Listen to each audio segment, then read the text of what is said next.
All right, what's up, guys? We're watching Texas A&M right now. If anyone's interested, just make sure we get this all pulled up.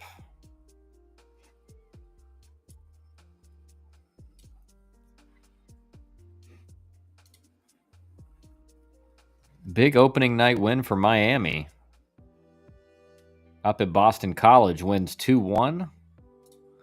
Let's pull up some of the current scores.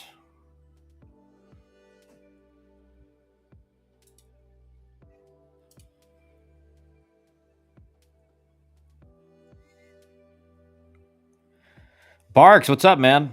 First guy in the chat today. Congrats on the sweep. Thanks, man. Yeah, we played really well. I told the guys game one, we put up 7 runs in the first inning. I thought it was our best offensive performance of the year. Game two, I think we had 10 hits still, put up 7 runs. Just the whole lineup up and down for the most part had great at bats, hit the ball in the barrel.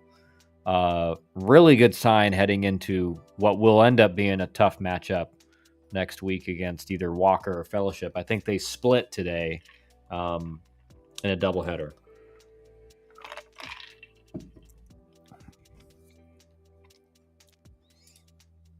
Cap, what's up, man? What's up, Cap? Watching Texas A&M right now, 1-0 Texas in the fourth. How's next week matchup look? So we played both. So we either played the Walker School or we play Fellowship Christian. We played both of them this year and beat both of them and beat them both in region, but they're both good teams. So it'll be a tough matchup whichever team ends up winning. I mean both teams are good. I think they're pretty evenly matched.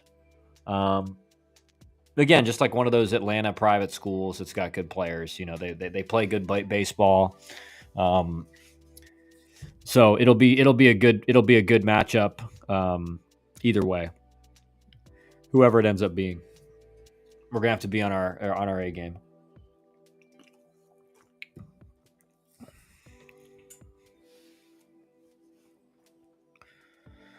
Have any of you guys been watching this Texas A&M game? Has it been like chirpy or has it been kind of chill?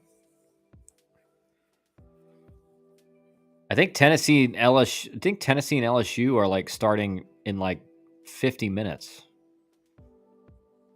I hadn't even started yet because of weather. My son's JUCO team has clinched their Division I ACCAC conference. Let's go. Awesome. That's great, Cap.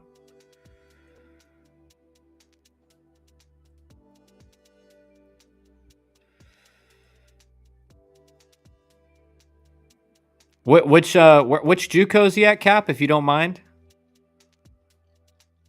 If you don't want to say, that's fine. But just if you don't mind, I'm interested to know which JUCO he's at. Because I know you sent me information on him a while back, but I can't remember. I could probably find it.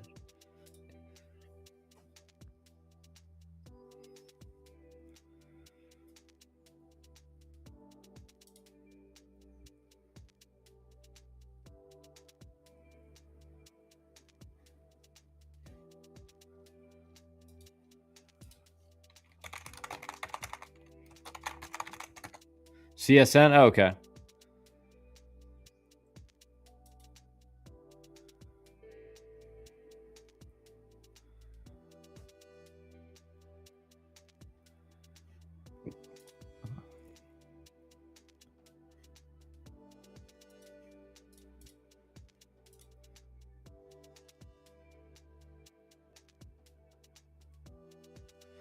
Yeah, I know. I know what CSN is. Dan Jaffe, a guy I know really well, who's one of the coaches at Arizona State now, and I coached with the Georgia Tech. He coached at CSN, I believe, before he got to Georgia Tech, maybe. So Texas is threatening here in the bottom of the fourth with I wasn't even paying attention. I think it was a leadoff double.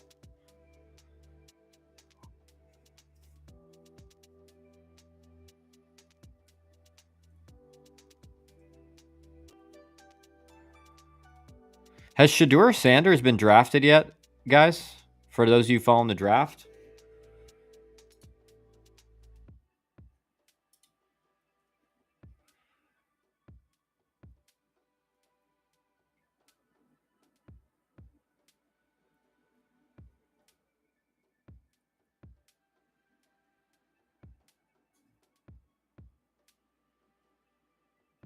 $10:50 p.m. Eastern time will be first pitch for Tennessee LSU. Holy cow.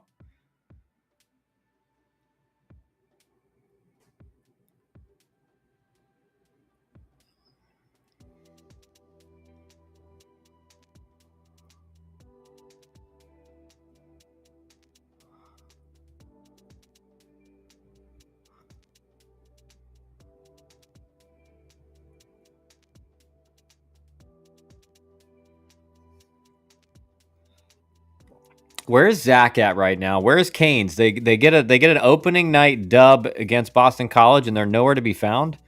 Miami won 2-1. They had 3 hits as a team.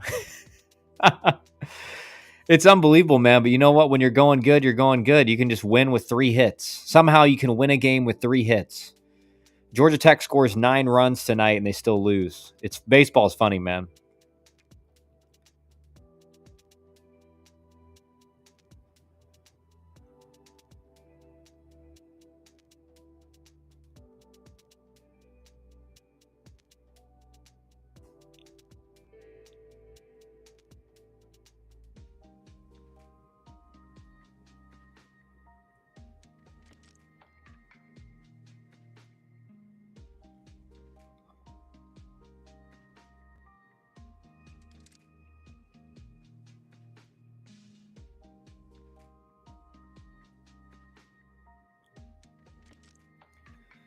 Is Oregon State on a weather delay? Let me check.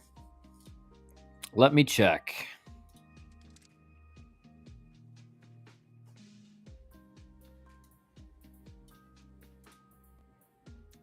So Duke beat Virginia Tech in 11 innings. Duke playing well now. They'll be, 13-9 now in ACC?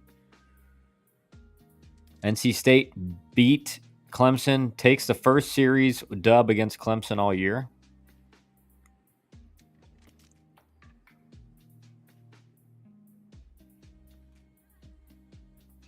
Notre Dame beat Cal. Florida State dominating Louisville. Holy cow, 9-1. Wake Forest is losing to Stanford in the 3rd inning.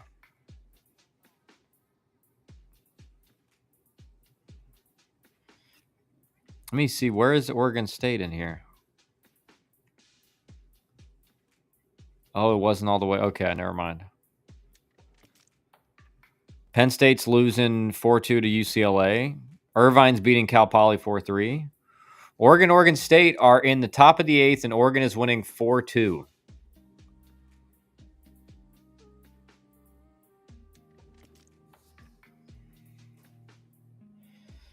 Ole Miss is beating Vandy, top 8, 5-1. Alabama beating Missouri 7-3.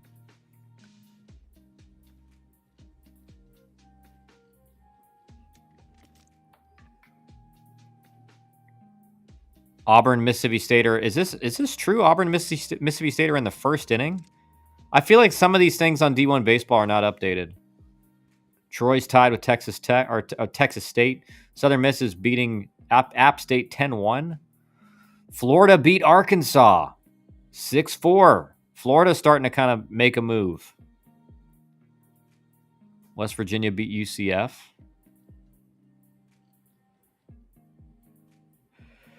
North Carolina dominated Pittsburgh 15-5. Man, Georgia won a close one, 10-9 against Oklahoma to even the series. Cal's my alma mater. I wish they were better. I think they will get better now that they're in the ACC. Like they're in they're in one of the 2 premier conferences for baseball. So I think that's going to attract more players to Cal. Because like we've said, in the later years, the Pac-12 was not looked at as a competitive conference. It just, you had a few teams at the top and that was it. Did you see the photo capture I sent you of Canes at the BC game? Yeah, I did. Yeah, that was funny. It's funny because like you kind of, it's funny how when you've never met someone in person, you kind of have this image of them in your head. Um, and it's like that's not what I expected Canes to look like, but at the same time, it didn't surprise me. Where is Dusty, dude? Let me text him. I don't know. He said he. I texted him earlier. He said he still wasn't home yet from the game because he called the Georgia Tech game.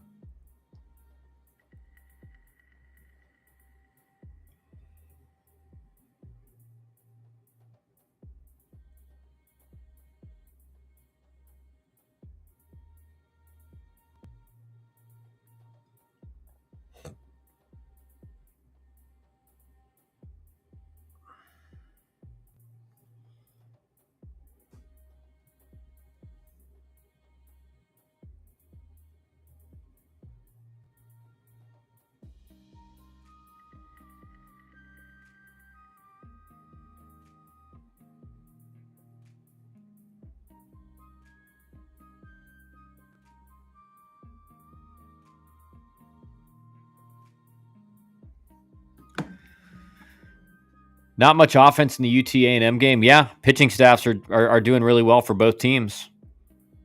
It's a pitcher's game, man. Kyle, where are all your boys? I know, man. It's crazy. Crazy. I don't know where Canes and Zach are. I can't believe it. You know, they're above 500 in ACC play. I can't believe they're not in here right now.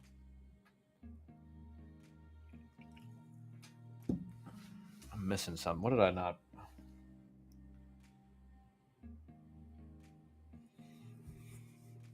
But yeah, we swept our playoff series today. We doubleheader. We won both the games, so we're on to the second round.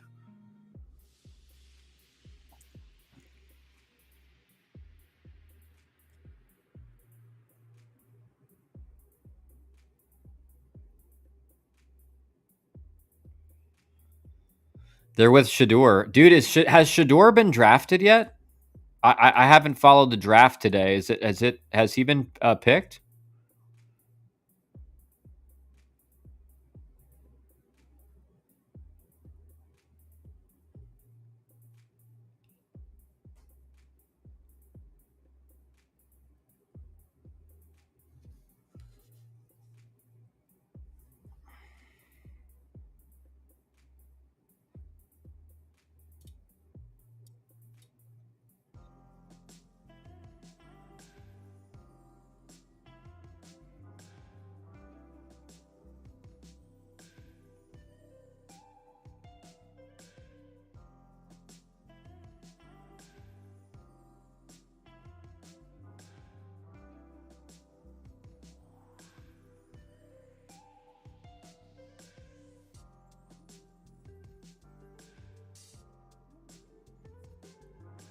So how does that work? Having a doubleheader in the first round of the playoffs. What if you split?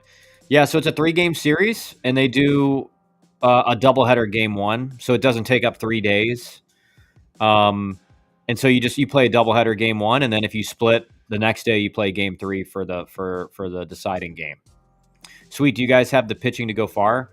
Yeah, we do. I mean, we have a really good number one. Like we can beat anybody in the state.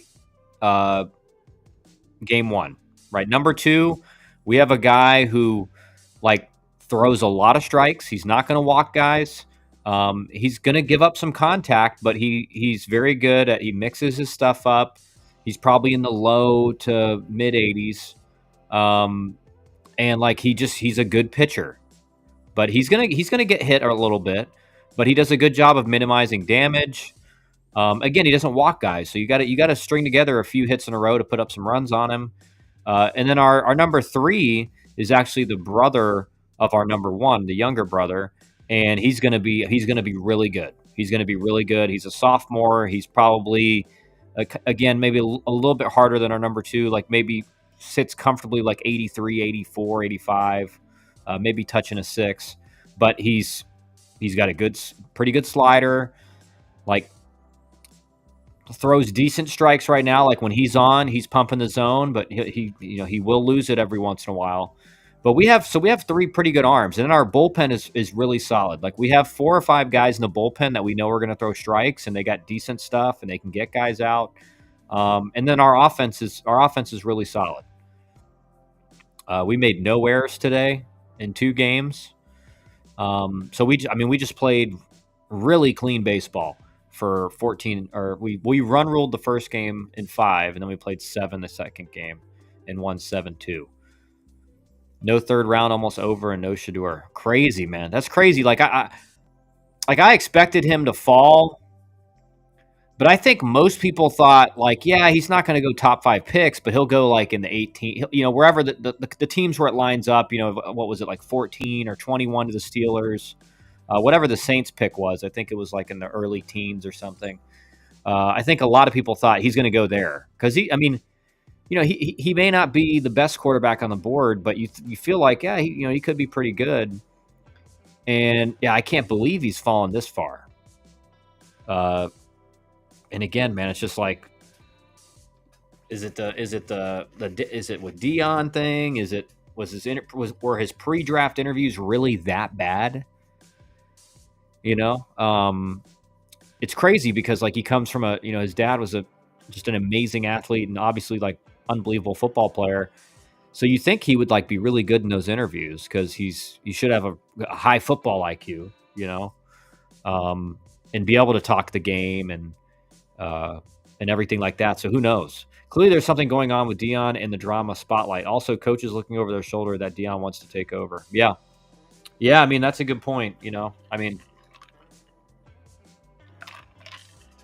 I think there's no doubt that like Deion Sanders wants to, like, he wants to jump somewhere, whether it's to like an ACC or an SEC program or Big Ten or one of the really good conferences, or is it straight to the NFL? So I think you're right, Buck. I think there is something there as well.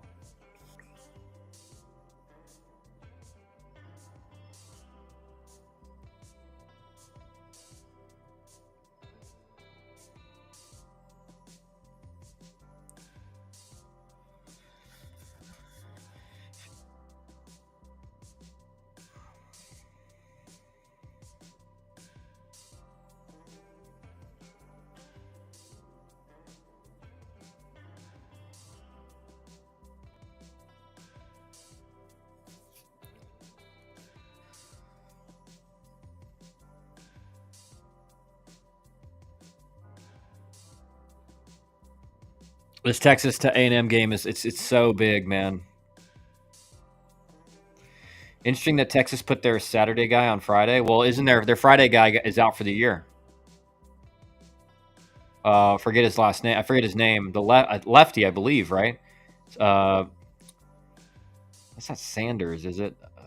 Or Spencer. Spencer. Their left-handed pitcher. He's out for the year, so they just moved up their guy. Shador just didn't play in the SEC and has mid-arm strength and mobility size. No, I totally get that. I think his arm strength's a little bit better than mid. I mean, I've seen him make some throws just at like combine and workout stuff where you're like, hey, he's got pretty good arm strength. And again, I'm not like a football guy, so this is just me as a pure fan giving my opinion. Even though I watch football a lot, and I think it's surprising that he didn't get picked in the second round. It's like one thing for him to fall the first round, whatever. That happens to some guys. But now it's been almost the third round. He hadn't been picked. Whew. Spencer is out for the year. Yep. He's out for the year. Yeah, they announced it like it was either yesterday or today.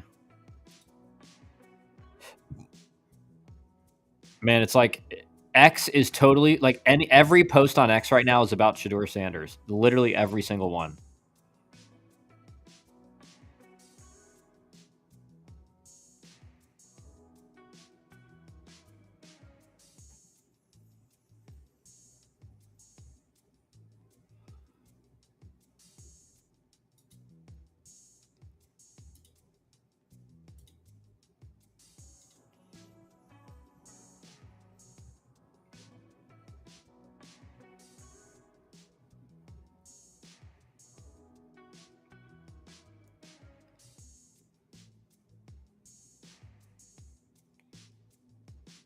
Great swing by Terrence Keel, man. He's been great as a freshman in the SEC.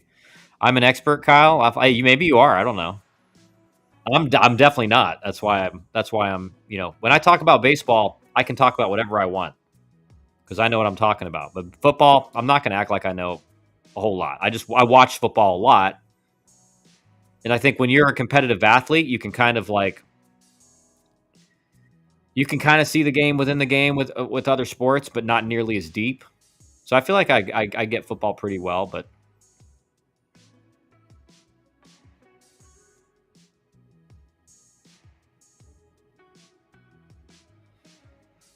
Brad Thomas, what's up, Brad? Yesterday you were talking about high school kids not catching the ball or not knowing where to throw once they get it. I am at a 4A baseball game in Illinois. One of those is a powerhouse, and it's embarrassing to watch. I think you are correct. These high school coaches no longer coach; they just manage. Yeah, it's just that the craziest thing, the most surprising thing, and I had this experience when I went back when I was done playing pro ball, and I went back to coach at Georgia Tech and finished my degree. It was amazing to me even back then. Like this is Georgia Tech. I mean, these are like some of the best players in the country. And like you talk about baseball IQ among the freshmen was just like non-existent. I mean, you had to explain the game to them at a very elementary level. And so that was a huge wake-up call for me because it was like, man, these guys are really talented, but like they don't understand the game. And then same thing is true even at the high school. Same thing is true even more at the high school level. It's just, and again, so as a coach at the high school level, you really have to focus more on teaching the game, teaching situations, teaching the fundamentals of the game. Like if you at the high school level right now, if you just get guys really fundamentally sound, you're going to win a lot of baseball games because so many mental mistakes are made and misplays and all kinds of stuff just because kids are not coached the same. Lavalette might have just hit a home run. Oh man, right at the track to dead center. I saw Kent Schmidt was back tonight. No talk about the Georgia Tech UVA game. I'm waiting for Canes and everybody to bring it up, man. And unfortunately, I didn't get to watch a lot of the game because obviously we had our doubleheader. Carter Hayes, what up, Coach? Coach Bobway. Hello, Carter. Hello. I saw, but yeah, Kent Schmidt he pinch hit late in the game. So he hit a double. So expect to see him in the lineup tomorrow. I think bright side for Georgia Tech. Listen, pitching did not do well, gave up a lot of runs, but the offense has looked a lot better. 9 runs put up, a lot of hits, 2 or 3 home runs, 3 or 4 doubles. Like the offense just looked more like Georgia Tech offense. Now, you just got to get back in the win column tomorrow. I mean, you have to get back in the win column tomorrow. Great job coaching tonight. Get some rest. See you tomorrow. Thanks, Carter. That really makes me feel good. Thanks for saying that.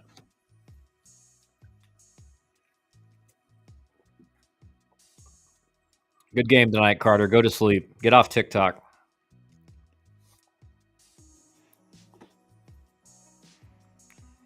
Surprised they brought in Patel in the mid innings down by 5. Yeah, I'm not gonna lie, Buck. I was surprised as well. And again, that's the issue for Georgia Tech right now is if an opposing team gets out to a big lead and you throw Patel or Payton and you lose, like you just threw him for nothing, kind of like what happened tonight.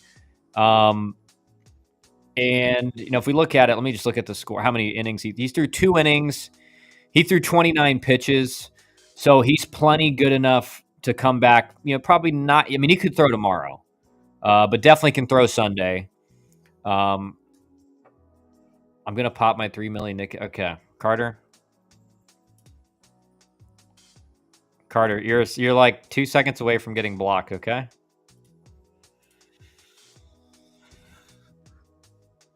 Oh. No veggies? All right. No, eat your veggies. Get your nicotine from the veggies. But so Patel can pitch Saturday, or he could pitch tomorrow. He can definitely pitch Sunday. But I mean, look at Patel's numbers in the last like 3 or 4 series. He's gone from having a 0 ERA to he's now up to a 3.35. So this is not that you cannot.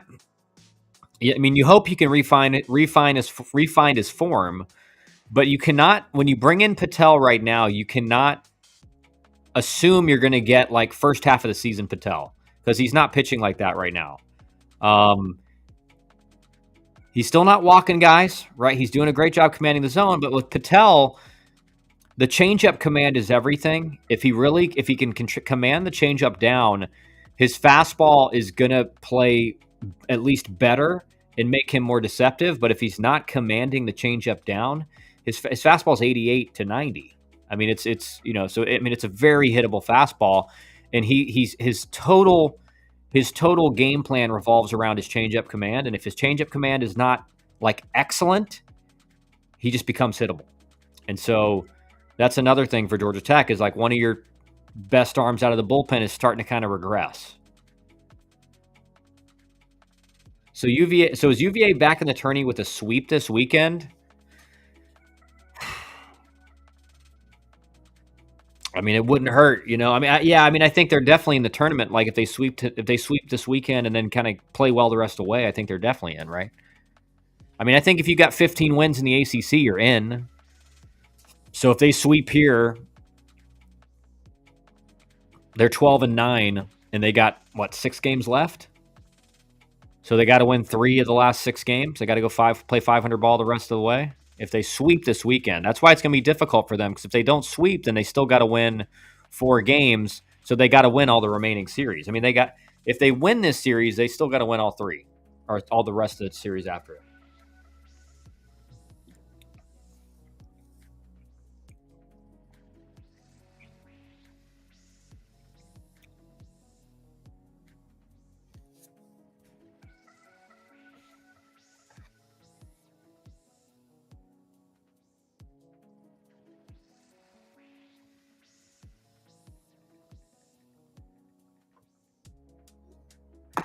I'll be right back. 1 second, guys. Do not go anywhere. I'll be right back. Okay. I gotta get something.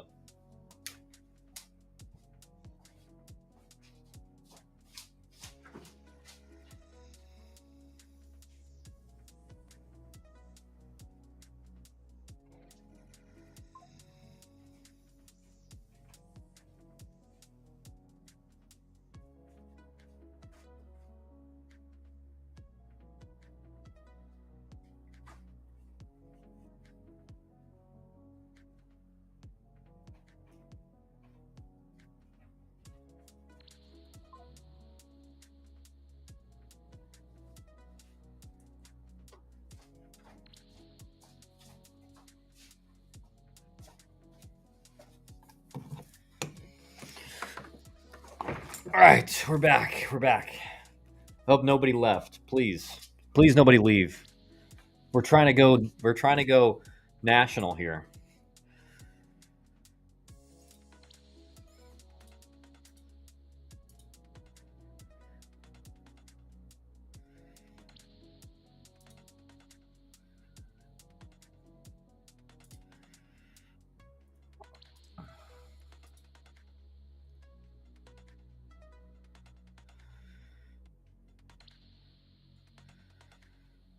What game are you watching right now, Buck?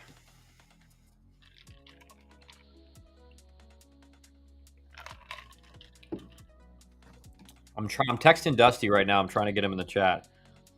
I think he may be so frustrated from the Georgia Tech loss that he doesn't even want to talk about it. Let's see. What was I looking for? Oh yeah. I love watching the Dave Portnoy pizza reviews. There's a new one out I got to watch tonight. Suns team lost in 3 after splitting the doubleheader in the playoff. There were like 30 scouts watching a shortstop for the other team. I just don't see how a team picks a high school kid over talent in college. Seems very risky. Yeah, Sinatra. I mean, it's like we've talked about this a little bit on the show. It's that like with a high school kid, usually like the top high school players. A kid if there's 30 scouts watching him, I'm assuming he's like a potential first round pick. Like that, there's just 30 scouts are not watching a guy who's not a potential first round pick. So I'm guessing that's what he is. I could be wrong, but generally speaking, that's what it means. And with the top tier talent of high school players, you usually have a really high ceiling. Like look at some of the best players in the big leagues. You talk about like Clayton Kershaw, right? When he was in his prime, he came out of high school. Bryce Harper, He went to graduated high school early, went to a JUCO, but he's basically a high school guy. Drafted younger age than a high school player, even a typical high school player. Mike Trout, high school player. Mookie Betts, high school player. So a lot of like your top tier talent comes from the high school level. But the caveat is like after the top tier talent, like the chances of a high school player that gets drafted in like the 8th round making the big leagues is really low. So that's why you would. College is a much higher floor because you've seen them perform in the SEC or the ACC, and like the pitching is very high caliber. So you draft a college guy because the floor is really high, and then you try to get as high ceiling as you can as well. AFK, got to get my son to bed. No problem, dude. I understand. Kyle, which non-ACC SEC team would you pick as your dark horse to make Omaha? I think you got to have Coastal Carolina up there. I think right now. Let's update the scores here. But like Irvine, I think Irvine's in there. And then, out of the mid majors, and then maybe like a West Virginia. I like West Virginia. Oregon as well, out of like the Power Fours. Let's see how the Irvine Cal Poly game is going. If I can find it. Jeez. So Oregon is still beating Oregon State 4-2, top 9. Irvine and Cal Poly are tied right now. Huge win for Oregon. Zach, you're back, man. Zach, big win for Miami today. 3 hits, 2 runs, and a win. Jeez.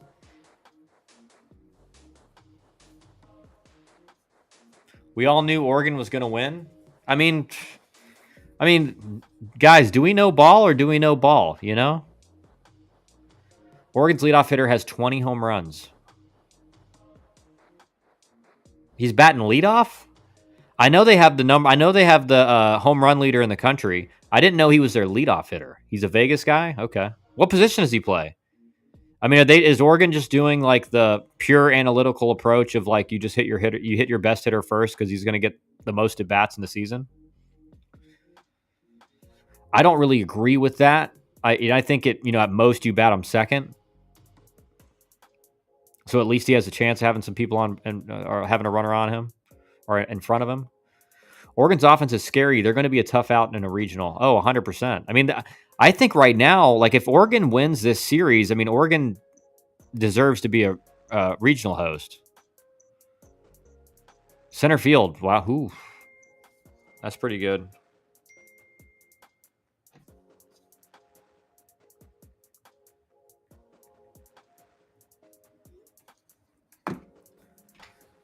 I called NC State and Oregon winning. You did, man. I agreed with you too, though. Give me some credit for agreeing. What if I told you guys about NC State? They just like played their best baseball in the second half of the ACC. Every year, they just like take it to another level in the second half. It's crazy. It's like Elliott Avant's formula. Just like, all right, guys. Now we just play our best. Now we've been playing okay so far. Now we play our best. It's like that every year. He's their center fielder. Is he draft eligible?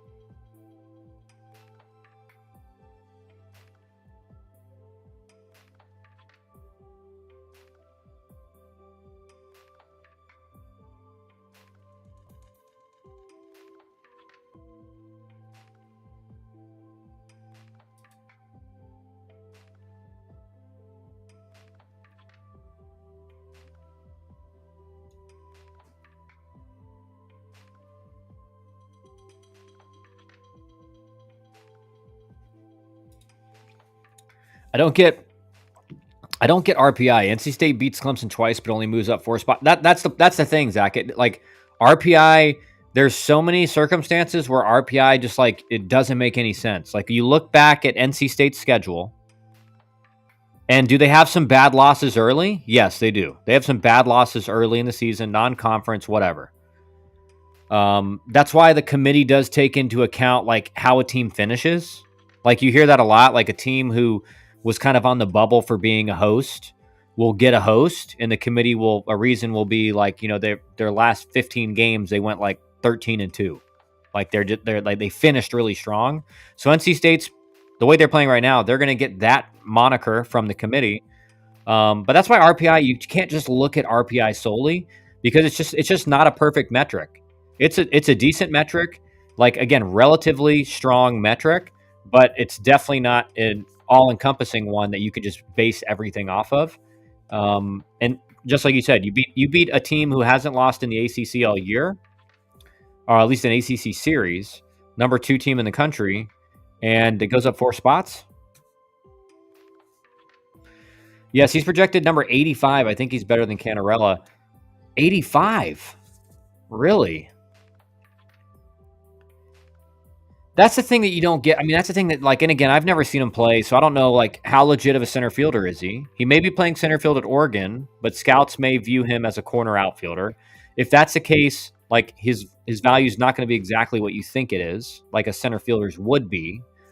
But for him, 20 home runs, playing center field, like, that's usually pretty good. I think Oregon, Kansas, and Arizona State all have a chance at Omaha, more so than Irvine, UCLA, or West Virginia. I think Oregon for sure. Kansas maybe. Again, the toughest things for like the non-ACC, non-SEC conferences is the regional play, because in a regional, let's say you're a 2 seed. And you lose the first game to the, you win your first game and then you play the 1 seed and you lose. Now you're in losers bracket. You can't lose a game. So you have to play to win every game leading up to facing the 1 seed again. And then if you beat them, you got to play another game. So you end up playing so many games that like you just run out of depth pitching wise. And that's why you see a lot of teams that make it to like the regional final game with both teams having 1 loss. They can't they can't win the last game because they just run out of pitching. Do you think Merrick Houston is a top 10 pick? Every mock draft has him in the top 10. Zach, I can't really speak to it because I don't know. Again, I've read, I've heard from people that I respect that say he's a definitely a big league shortstop. I can't put that moniker on anybody unless I've seen them play. Because the reality is the vast majority of players, even they get drafted in the first round as a shortstop, will not play shortstop in the big leagues. That's just the reality. So I haven't seen him defensively enough. I think the bat definitely, if you think he's a big league shortstop with what he's doing offensively, 100% he's a top 10 pick. Right? So to me, the top 10 pick part only rests on, is he a true major league shortstop or is he not? If he's not, I don't think he goes top 10. I think he's a top 20 pick. So there's that. He's more of a corner outfielder. Okay, Cap, that makes more sense then, right? Because there's way more pressure. Again, in the big leagues, you play corner outfield, and you're a starter. You better be, hitting 25 plus home runs. That's what they're looking for. So, like again, there's just way more pressure on the bat to perform in the corner outfield than in center field. Because in center field, you need a guy that can play center. Now, if you watch a lot of the film that we've been watching and the clips we've been seeing, it looks like they don't even care if you can play center field now. They just put a guy out there who looks like literally looks like he's in high school running routes. Pajes for the Dodgers. I mean, it's embarrassing that guy's playing center field in the big leagues. Just embarrassing. Okay, I had to beat him with a wiffle ball bat, but at least I'm teaching him the fundies. Hey, I know what it's like, man. Sometimes you're like my oldest, like right now, like my wife, if my youngest wakes up, like he just wants, he wants her. So like she'll get up with him. But if my oldest, he usually doesn't wake up. I mean, he usually pretty good sleeps through the night, but every once in a while he will. So I know what you're talking about. Well said. Arizona State has some pitching. They have some beasts. Yeah, and that's usually Cap. Like that's a really good sign. Even if like Arizona State ends up being just a 2 seed or a 3 seed, like if you have really good pitching and you have depth, you can beat anybody. You can beat anybody, right? If you shut down another team's offense, like you can win games. But he ran a 6.3 60-yard dash at PG, so maybe he can play center field. Yeah, I mean, again, some of those times are not timed properly. Again, I've seen them where they give the kids 10-yard head starts before the laser starts, and so obviously that would make it to where your 60 times is going to be a lot faster. Is it on turf or is it on grass? Are they wearing track spikes when they're running? Are they in pants? Are they in shorts? There's different ways. But again, if he's even close to a 6'3" runner, he definitely can run well enough to play center field. The question is, does he get good enough jumps? Because really, the most important part, speed is really, really a big part of it. But do you get good jumps? Do you make good reads? Like that's the number one.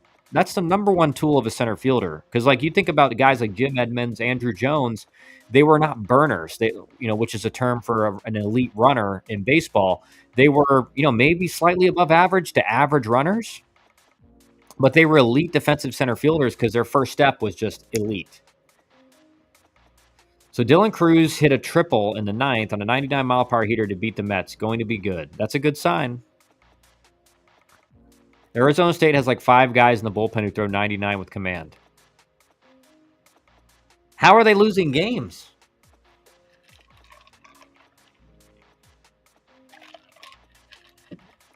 .6.360 at PG equals 6.8, 6.9. Yeah. Yeah, it's like I've said. I mean, I've personally been at, the national showcase in Atlanta they do before the World Wood Bat usually. And I'm watching it. I'm sitting there with Kevin McMullen. Virginia is one of Virginia's assistant coaches. He's their third base coach. I'm sitting there with a few other guys. I think Kyle Cheeseborough from Mississippi State. And a few other guys, like Nick Schnabel, I think, from Clemson was there. And we're watching the showcase, and I'm like, wait, they're starting 10 yards before the laser. And everyone's like, what the hell are they doing? And then you go look at the times, and you're like, realistically, there's probably like maybe 10 guys in the country that can run a legit 6.3. And, you're seeing like 15 guys run a 6.3 or a 6.4 or lower in one showcase, which is, again, that just means something's really bad. LSU Tennessee finally started baseball after dark in Baton Rouge. I know we're gonna watch that one as well. I'm gonna try to stay live for a while. Hope my son doesn't wake up. Jalen Milroe just got drafted ahead of Shador. Holy cow, man! Yeah, no, it's starting to feel like a little bit of a blackball. Like seriously.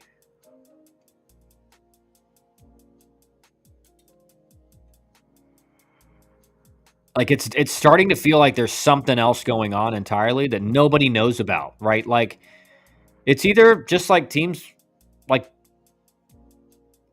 is there something that these teams know that no one else knows that hasn't been out, that's not out in the media? Because like how is Jalen Milroe getting picked over Shador? That's pretty crazy. Okay, 2 guys. All right, Cap. Now you're being a little bit more honest. 5. I was like, what? They got a big league bullpen at Arizona State? Dylan Gabriel also just got drafted ahead of Sanders. I mean, dude, like he's going to be the last quarterback on the board.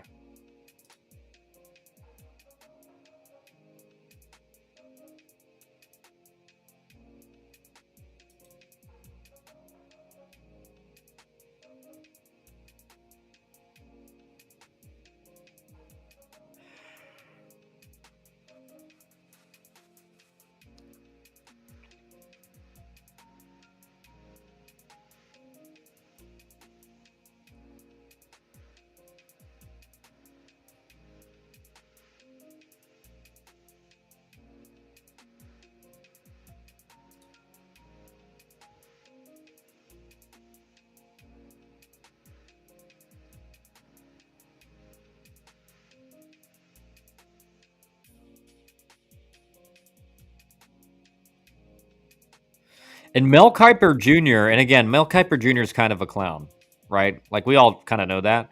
But he had him as the number one QB in the draft. Haynes King may get drafted ahead of him. There's no way Haynes King gets drafted. I love Haynes King, but he doesn't have he does not have the arm talent as far as like arm strength. He's a great college quarterback. Like he's pretty accurate. He runs an RPO offense very well. Like he's like the perfect quarterback for that.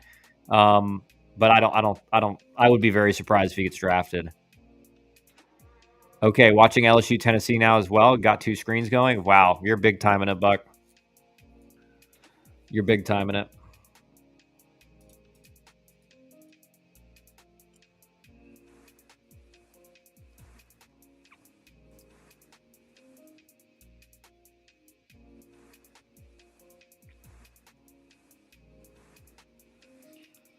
Iowa beat Indiana with a walk-off safety squeeze to improve to 18-4 in Big Ten. In the Big Ten.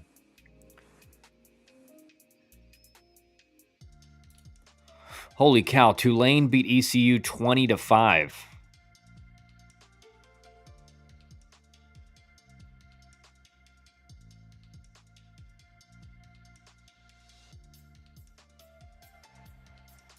Anderson bit first.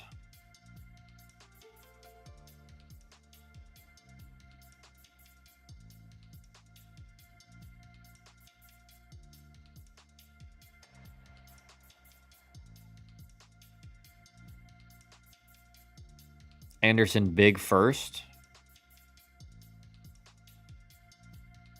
ECU's really down this year. Yeah, they are, man. Like, this is the first year in a long time where they've just kind of been irrelevant. Why isn't Jerry Jones drafting Shador? I mean, that's the thing. Like, at some point, if you feel like he was, even if you're not really needing, I mean, listen, I think if you're the Cowboys, that contract to Dak does not look like it's going to age well at all. And the question is, even if you weren't really looking for a quarterback in the draft, at some point you're getting, if you think he's a first or second round talent and you draft him in the fourth round, like you're getting a lot of value. Missouri's 0-20. I know, man. It's crazy. It's crazy.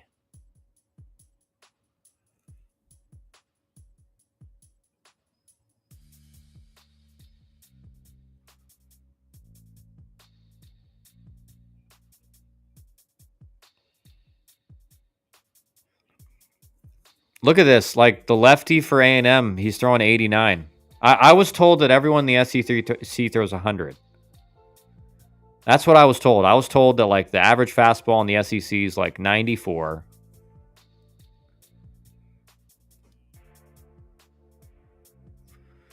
Great play by Kent. And see, that's the thing, guys. I don't think Caden Kent can play shortstop in the big leagues. So you see a play like that, and you think, "Whoa, he's really good. He's pretty good." But is he an everyday starter in the big leagues at shortstop? Yeah, I don't know. That was a hell of a play, though.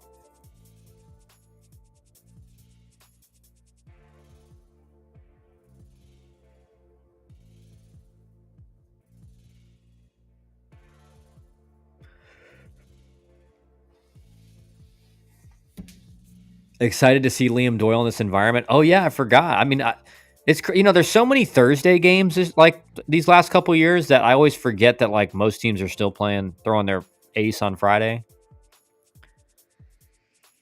When you watch a college baseball game on a Thursday, you just assume like Friday's game 2, you know?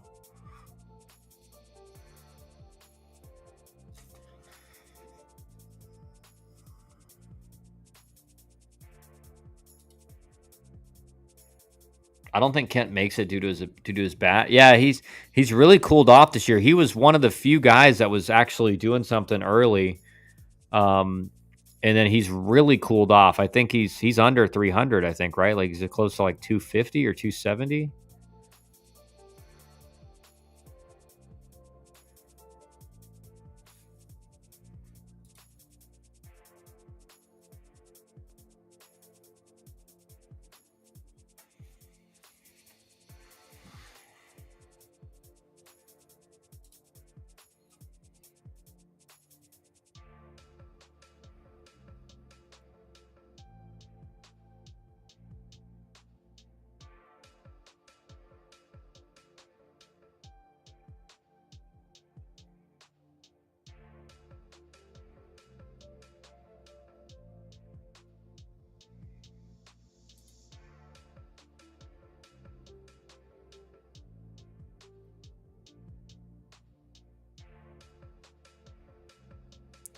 Doyle walks Curiel to start the game. He's way too pumped up. Yeah, I mean, that's a problem when you pitch with just like nothing but emotion.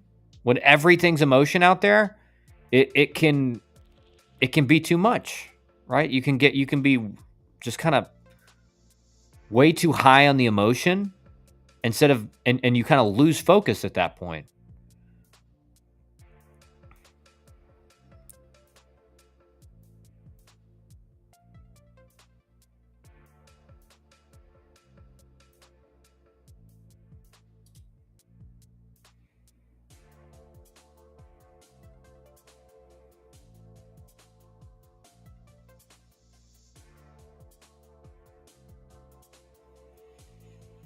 No, Zach, there hasn't been any because there's really nothing going on in the game. Like, it's like there's maybe a base runner on in an inning, but like there really has not been a whole lot of pressure in the game since I started watching.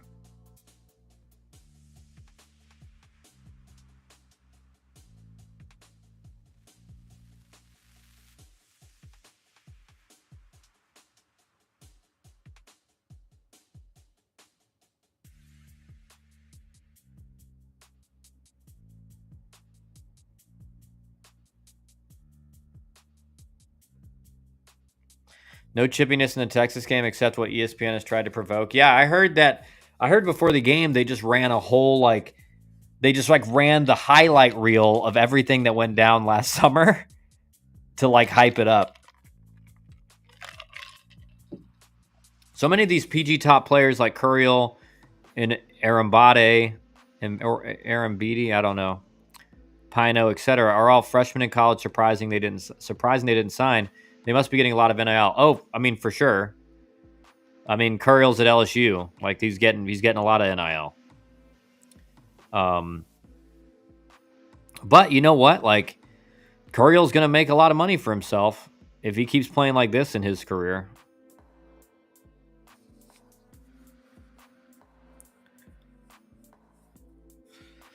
Really, for Curiel, the next step for Curiel is that he starts adding power, right? And he's had a great freshman year.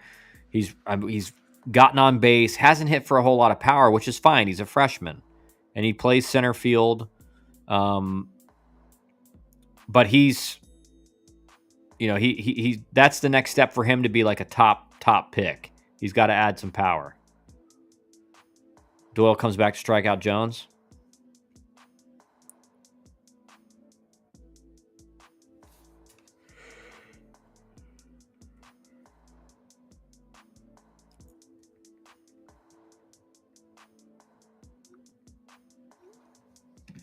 Dusty said he's in a really bad mood, and he's in bed, and he doesn't want to talk about the game.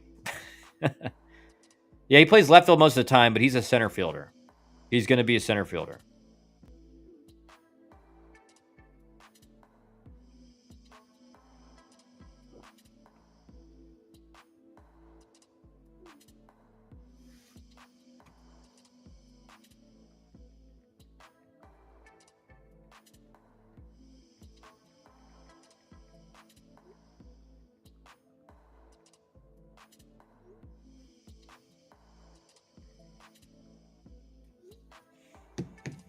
Dusty is pathetic. I want you to say that to him the next time he comes in the stream.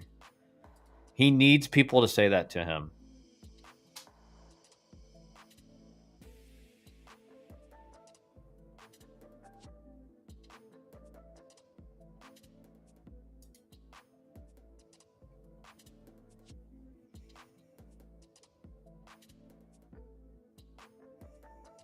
Who are the biggest power hitting corner outfielders in D1 baseball right now? I don't see a lot of them. Off the top of my head, I'm not. I mean, what you have to understand is that a lot of the guys in Division 1 who are center fielders will not be center fielders at the next level. Like that's another thing. I mean, a lot of those guys will end up, they may play center first year in pro ball, but at some point they'll get moved to a corner. But yeah, I don't know, Kev. I mean, I don't know who are the biggest guys in the corner outfield with as far as home run numbers this year.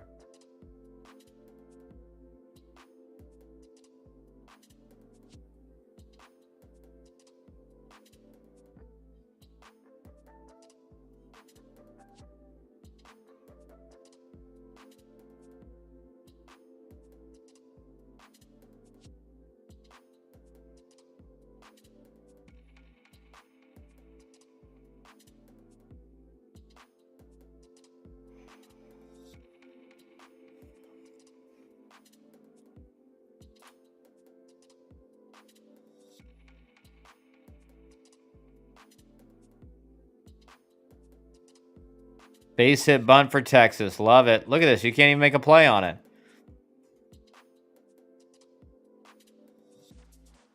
Like, just a beautiful thing. It's that easy, guys. It is that easy.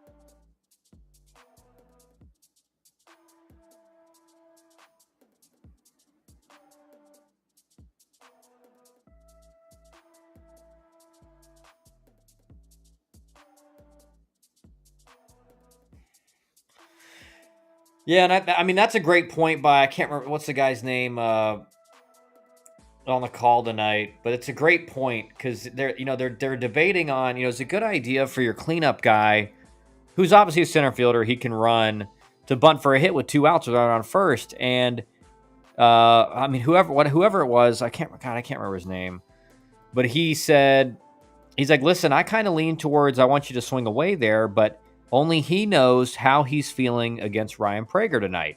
And that's a great point because sometimes you're facing a pitcher as a hitter and you do not feel like you got a great shot, right? That was my feeling against Danny Hultzen when I faced him as a freshman. I came up with a runner on third, 2 outs. I bunted for a base hit, scored the run, got a base hit. And I did that because I knew that was my best chance of getting the run home. I knew my best shot of driving in that run was to put a bunt down. And so I did it. And again, that may be what Texas center fielder was doing. Is like, I'm not seeing this guy great. I'm just going to take this free hit they're giving me and see if the next guy can do something. Doyle avoids the high stress inning at 20 pitches. Still, though, like if you're LSU, 20 pitches in the first inning, that's what you're looking for, right? You're looking for 20 pitches minimum to get him out by 4th or 5th inning,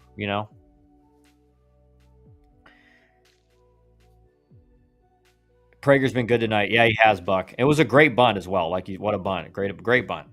Cap, if TCU keeps their talent, they are going to be a powerhouse next year. Yeah, I mean, they're playing great right now. 100%.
Dusty was good on the call tonight, but he's not here to see this, and I'll probably forget tomorrow.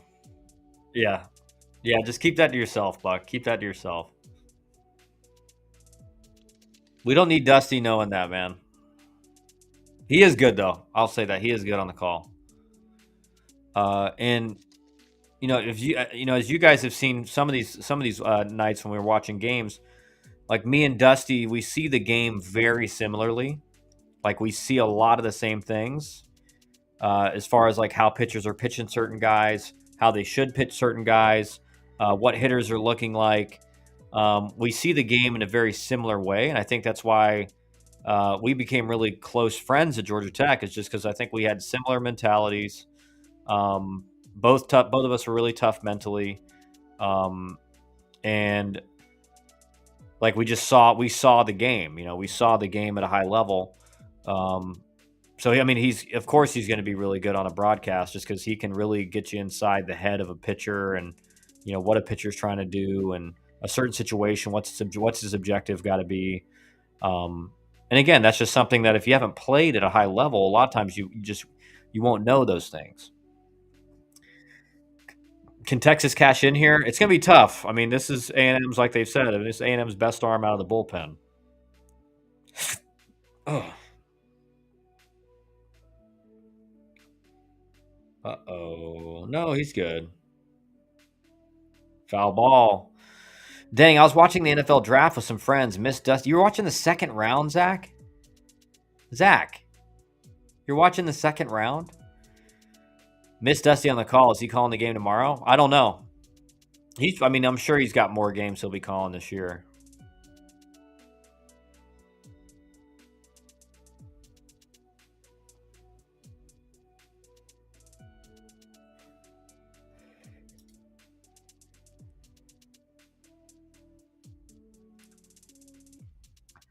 All right, so here's an interesting update from DBU at Louisiana Tech. DBU had scored 4 runs in the top of the 10th as the away team to take the lead. Louisiana Tech just hit a grand slam to tie it and send it to the 11th inning.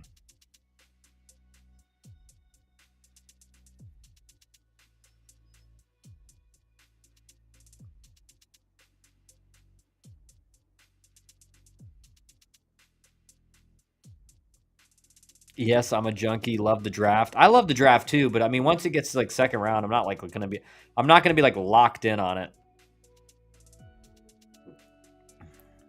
And we still got a 1-run game heading to the 7th inning between A&M and Texas. I don't know. Dusty could easily be replaced by Danny Wexelman. Don't say that to him. Unfortunately, Wexelman is calling the BC Miami games this weekend. Zach, why is she like? Does she just call all the games for Miami? Like, I don't get it. Is she? Why? I guess because it's the Boston or it's the Fenway game coming up. But I feel like she calls like all of Miami's games.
Guess ACC. Let me see. Canes is lucky being at the games and doesn't have to listen. Guess ACC Network is trying to push her as the main play-by-play. Yeah, I mean that's I guess I'll be watching on mute. Anderson for LSU getting tested in the second. Hey, good luck against that Tennessee offense, man. But I think Tennessee and LSU are really like those are two really well, like they match up pretty well together. Like they both have good offenses, both have good pitching. I think Tennessee has a little bit of an edge on the pitching category. And I think Tennessee has a little bit of an edge offensively, but it's not much.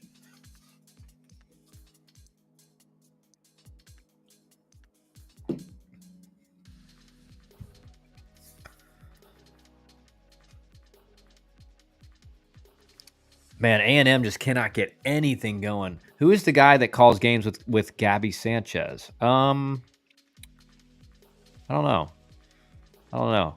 Bases loaded, 2 outs for Tennessee offense. Oof. Tennessee LSU feels like an Omaha game. Oh, 100%. It is. I mean, it's pretty much is. Dean Curley up.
Love the gray Tennessee unis. Dude, Tennessee's got great uniforms.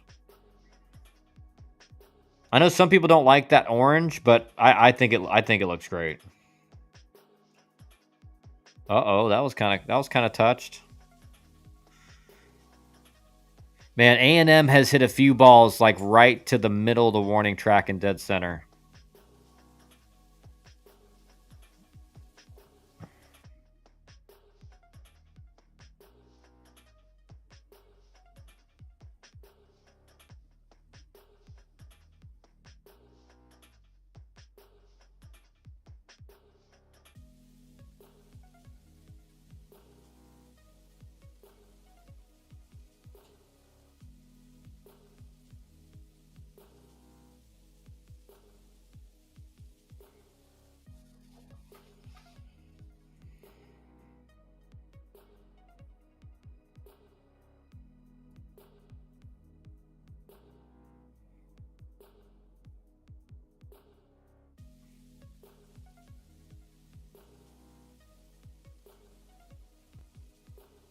Anderson gets out of it, but high stress inning. Yeah.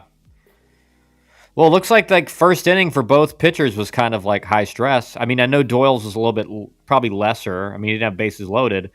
But again, when you're facing an arm like Cade Anderson or Liam Doyle, like the number one strategy is like, let's have long at bats, right? We don't want to make first pitch outs. That doesn't mean we're not going to swing if we get a meatball, but it means we have to have elite intent and commit to the pitch we're hunting. So you can't swing first pitch at a fastball and get beat up, get blown away by it, and get blown up and kind of weak ground ball or pop up, right? You have to, but against arms like that, like you really have to wear them out and tire them out, and like get them out by the fourth inning, and then let's take our chances with the bullpen. Like that's the strategy a lot of times.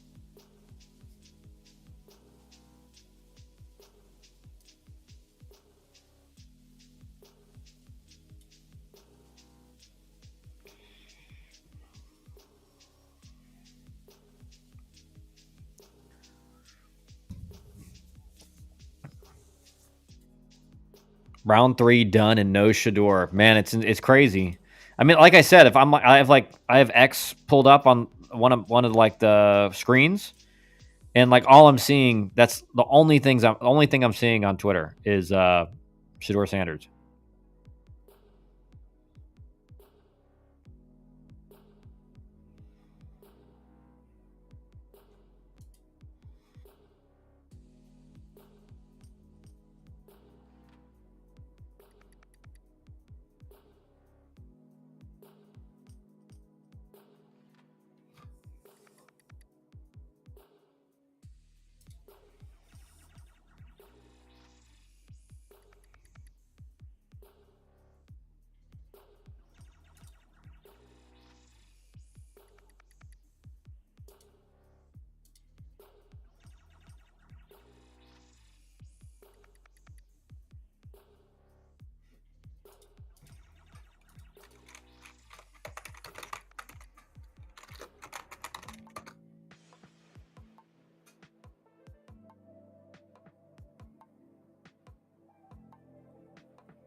Luckily, we drew night games in our tournament tomorrow against two nationally ranked teams, though.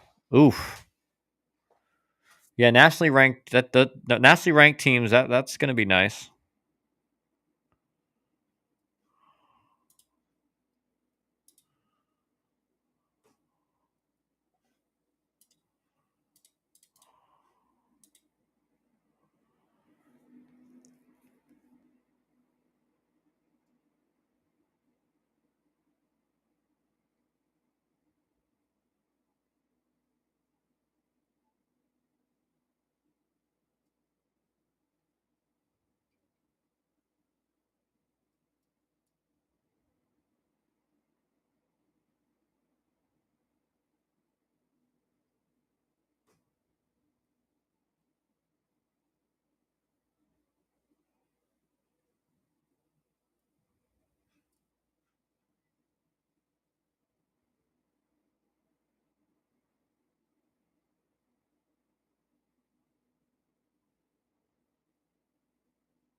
All right, let's catch up to what you guys are saying.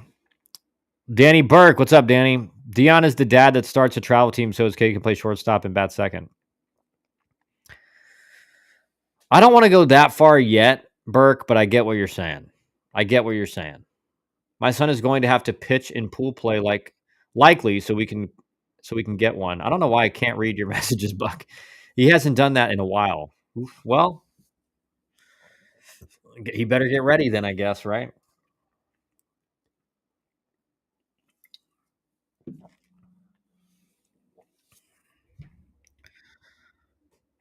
I got like 10 minutes left to me, guys, and I gotta call it. I'm just too old now.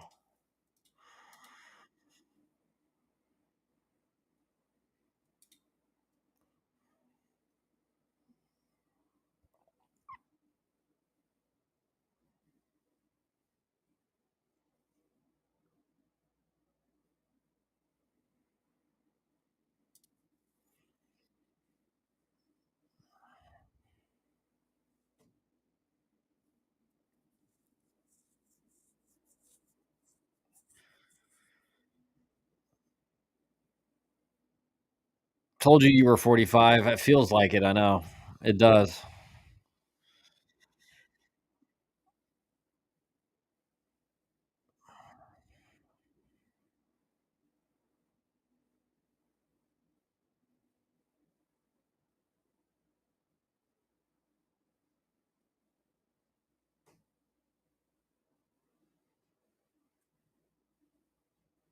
Oh baby,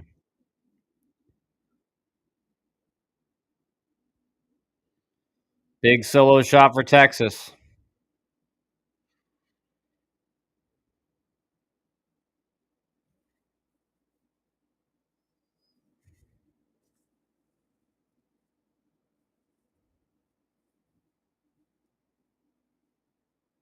First home run of the season, right there.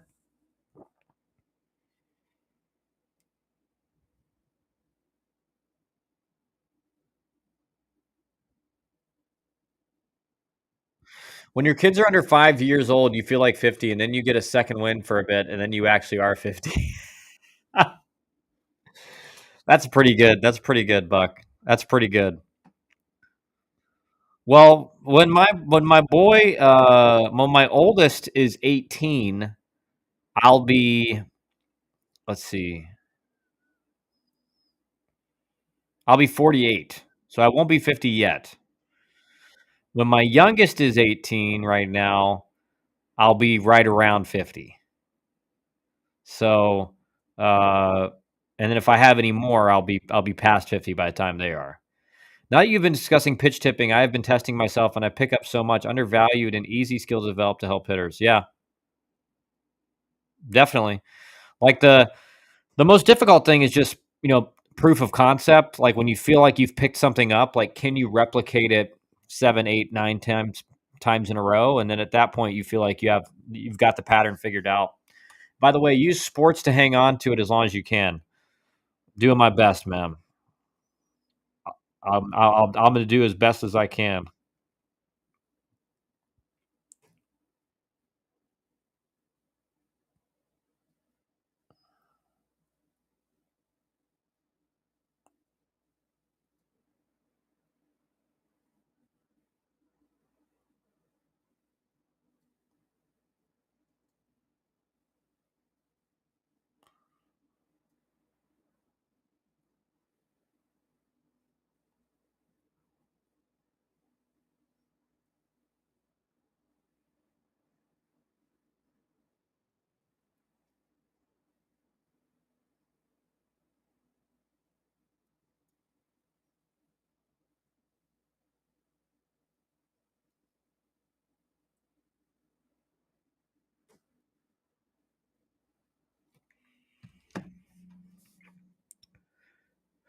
When the kids are little, they don't let you sleep. When they get older, they don't let you rest. Yeah.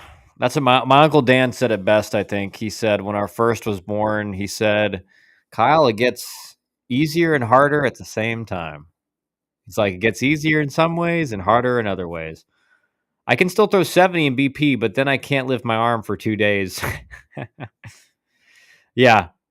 That's when I'm throwing BP like consistently, my arm feels great, but as soon as I stop for like 2 or 3 weeks and try to throw again, it's like, oh, I see so many pitchers whose body language ramps up in terms of tension and breathing before a fastball versus an off speed. Yeah, a big one is like, do they go or are they, are they really tensed with their mouth? Um, like I've seen things even like when tongue comes out, it's a slider, because they're like concentrating on the grip and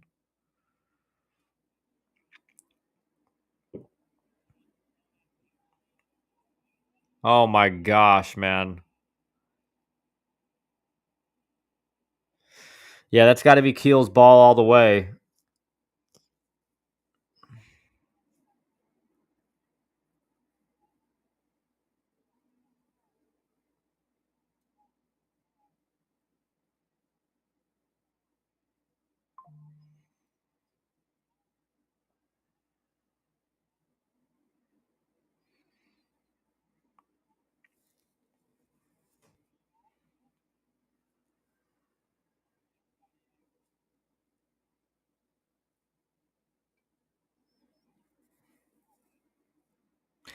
Yeah, I will say this. I think you're right, Buck. I think Keel, just again from watching him, it didn't seem like he was really like screaming it. And like when I talk to outfielders, I'm like, when you're calling off anyone, let alone an infielder, like don't say it once, don't say it twice. Literally, just keep yelling it. I got it. Or ball, ball, ball. Or I got it. I got it. I got it. Until they move.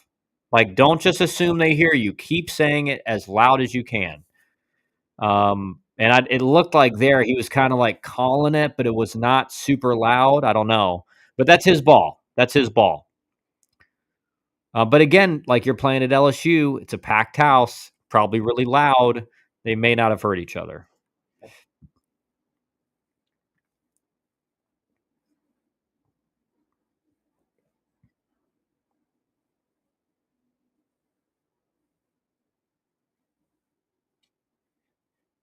All right, guys, that's gonna be it for me tonight. I got to go to sleep. But we'll probably do a stream tomorrow night as well. So I'll see you guys then. Thanks for joining in. I'll see you guys tomorrow.